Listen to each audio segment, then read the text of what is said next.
नमस्कार मित्रों, मैं सौरभ सिरुद्र यूट्यूब चैनल में आपका स्वागत करता हूं। आज हम एक इंटरनेशनल सुर्खियां बात करेंगे अपने देश के मणिपुर स्टेट का। मणिपुर स्टेट अचानक से फिर से सुर्खियों में आया है और यहां पर आपको बता दें कि पिछले दिनों में कुकी समुदाय के द्वारा रॉकेट लॉन्चर और जो ड्रोन से हमले किए गए थे मैतेई समुदाय के ऊपर, जो प्लेन एरिया में रहते हैं। तो अब मैतेई समुदाय ने गुस्से में आकर धरना प्रदर्शन और यहाँ पर जो सीआरपीएफ की टुकड़ी है और साथ में आपको बता दें कि जो वहाँ की स्टेट पुलिस है उसके ऊपर पथराव कर रहे हैं, अपने गुस्सा उनके ऊपर जाहिर कर रहे हैं और राज्यपाल भवन के सामने भी उन्होंने प्रदर्शन कर रहे हैं। तो इसकी सबसे बड़ी वजह क्या है? देखिए, कुकी समुदाय ने हमला किया, लेकिन वहाँ के जो मैतेई समुदाय है वह प्रदर्शनकारी के रूप में छात्र हैं और छात्र इतना भयानक उग्र होकर प्रदर्शन कर रहे हैं। इसके पीछे की जिम्मेवारी किसकी है? चलिए आपको बताते हैं। बहुत कुछ और आसान शब्दों में बताऊंगा जो आप हर न्यूज में ढूंढेंगे, देखेंगे, आपको पता नहीं लगेगा, लेकिन मैं आपको सटीक और सबसे अहम चीज बताऊंगा। बस सिर्फ चैनल को लाइक, कमेंट और सब्सक्राइब जरूर से कर लीजिएगा। चलिए मैं इनके बीच का पहले झगड़ा पीछे से आपके यादगार के लिए बता देता हूँ। देखिए, यहाँ पर जो मणिपुर है वहाँ तीन जनजाति होती थी। 1949 के पहले जो हमारा देश आजाद हुआ था, तीन जनजाति थी, नागा और कुकी, मैतेई। इसमें से जो तीन पहले जो देश आजाद हो गया तो इसमें मैतेई के साथ जो नागा और कुकी को जनजाति का दर्जा मिला, मतलब एससी का मिला उनको, लेकिन किसको नहीं मिला? मैतेई समुदाय को नहीं मिला। काफी लंबे समय से संघर्ष करते हुए। और सबसे इंटरेस्टिंग चीज देखिए, यहाँ पर जो 60 जो विधानसभा है राज्य का, 60 में से 50 विधायक मैतेई समुदाय से हैं, लेकिन उनके उनके लिए ही सीट रिजर्व नहीं किया गया। अब ये सबसे बड़ी सोचने वाली बात प्रश्न बनेगा कि ये सीट और जो अपना रिजर्वेशन को लेके ये बार बार क्यों बीच में हर देश में आप देखेंगे, बांग्लादेश में चाहे कहीं भी देखेंगे विरोध प्रदर्शन होता है। तो इनका मुख्य मुख्य वजह मैं आपको बताता हूँ, समझिए। देखिए, जो पहले यहाँ पर जितना भी क्षेत्रफल के हिसाब देखिए, 90% जमीन पर यहाँ का जो पहाड़ी हो चाहे 90% जमीन जो है उस पर मैतेई समुदाय और नागा जो मैतेई समुदाय के लोग नीचे जो प्लेन होता है 10% पर रहेंगे और बाकी 90% पर कुकी और नागा लोग निवास करते, जनजाति में आते हैं। वो लोग जनजाति में रखे गए थे और मैतेई समुदाय को जनजाति में नहीं रखा गया था। मैतेई अपने जो क्षेत्रफल भाग है 10% में ही रहेंगे और जबकि कुकी लोग हैं वह 90% पर कब्जा करते हैं, वह आकर 10% में भी रह सकते हैं। बस मेन जड़ यही है। मतलब आप 90 रुपया आप अकेला रखोगे और 10 रुपया अगर जरूरत पड़ी तो 10 में से भी आगे आप ले लोगे कुकी समुदाय की तरफ से।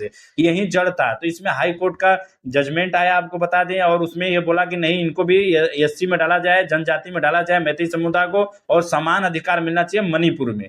बस यही जड़ था। जो आंदोलन और उग्रवादियों का चालू हो गया जब हाई कोर्ट का जजमेंट आया। अभी फिलहाल जो मणिपुर का हालत है वहां पर अभी शांति माहौल चल रहा था, लेकिन कुकी समुदाय की तरफ से रॉकेट से हमला किया जा रहा है मैतेई समुदाय में। सोचिए, उग्रवादियों के द्वारा किया जा रहा है मैतेई समुदाय पर। और ड्रोन, आप सोचे होंगे कि रसिया और यूक्रेन में ड्रोन से हमले होते हैं, लेकिन यहाँ हमारे ही भारत देश के एक स्टेट में मणिपुर में ड्रोन से हमला किया जाएगा दो समुदायों के बीच में। तो आप सोचिए कि पहली चीज, आप मणिपुर के मुद्दा, सभी लोग कहते हैं कि मणिपुर क्यों नहीं हो रहा है, क्यों शांत रहे। पीएम जो हमारे प्रधानमंत्री, उनसे सवाल पूछे जाते हैं। अभी पार्लियामेंट में आप देखिए कि बार बार ये कहे जाते इस्तीफा दो। अभी इस पर कोई विशेष करके ये नहीं सोच रहा है कि जो युद्ध की सामग्री है, अगर आप कुकी समुदाय से हो, जनजाति हो, अगर आपके पास जंगल में रहते हो, तो आपको ड्रोन इतना महंगा कैसे मिला?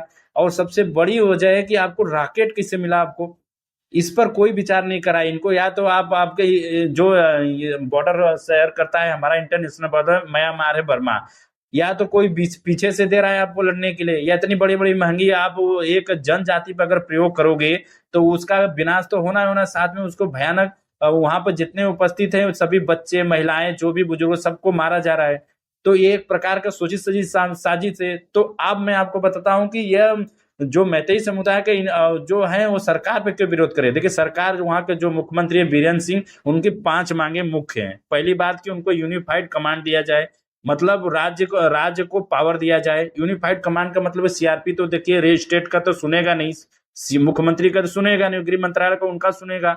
तो काम तो एक ही करना है, तो वो उनको मुख्यमंत्री को पावर दिया जाएगा, जो एक कमांड दे, सभी को सुना जाए। दूसरी चीज, जो कुकियों का, उग्रवादियों का जो एक सेंशन किया था, यस, मतलब सस्पेंशन ऑपरेशन का जो एग्रीमेंट किया, तो उसको तोड़ दिया जाए भारत सरकार के द्वारा। एनआरसी लागू किया जाए, वहां पर एनआरसी करके ये पता तो किया जाए कि ये उग्रवादी है, यहाँ का रहने वाले हैं, बाकी जो है उनको बाहर निकाला जाए। और दूसरी चीज, जो म्यांमार का बर्मा का बॉर्डर है उसको सील किया जाए। सील करने से मतलब ये होगा कि अगर वो बार बार अगर यहाँ आता है, कोई ऐसा भी है बॉर्डर क्रॉस करके आता है, यहाँ बम फोड़ के फिर भाग जाता है म्यांमार में, तो ऐसे आदमियों को अगर बॉर्डर सील करोगे तभी तो पकड़ में आएगा वो। तो मुख्यमंत्री को वहां 5 मांगे दिए, कहा जा रहा है राज्यपाल से, और राज्यपाल से मांगे इसलिए मनाया जा रहा है कि आप ये मांगे पूरा करो, नहीं तो हम बैठेंगे नहीं। और इसीलिए छात्र लोग वहां पर राज्यपाल के भवन के सामने भी पथराव किए, और साथ साथ सीआरपी और पुलिस। अब मैं आपको समझ में आएगा कि छात्र क्यों गुस्सा हो, कुकी पर गुस्सा नहीं दिखा रहे, अपने सरकार पर दिखा रहे कि आप अपने विधायकों, वहां पर जो 50 विधायक हैं वो भी इस छात्र ने बोले हैं कि अगर आप अपना रुख क्लियर कर लीजिए, नहीं अन्यथा आपको भी इस्तीफा देना पड़ेगा। तो आप हर समझ में आप बात आ गई होगी कि छात्र हर जगह, बांग्लादेश में भी छात्र आंदोलन हुआ, यहाँ भी छात्र लेकर ही खड़े इसी बात को कि हम कुकी से तो समझ लेंगे, पहले आप हमारे अधिकारों को फिर से दिया जाए, जिससे ये 5 मांगे पूरी करेंगे तो हम तुरंत एक्शन लेंगे, और उनको कुकियों को जो बाहर से आ रहे हैं वो बाहर जाएंगे, जो इंडिया का इंडिया में रहेंगे। बाकी यही आप मणिपुर का, इसमें आपका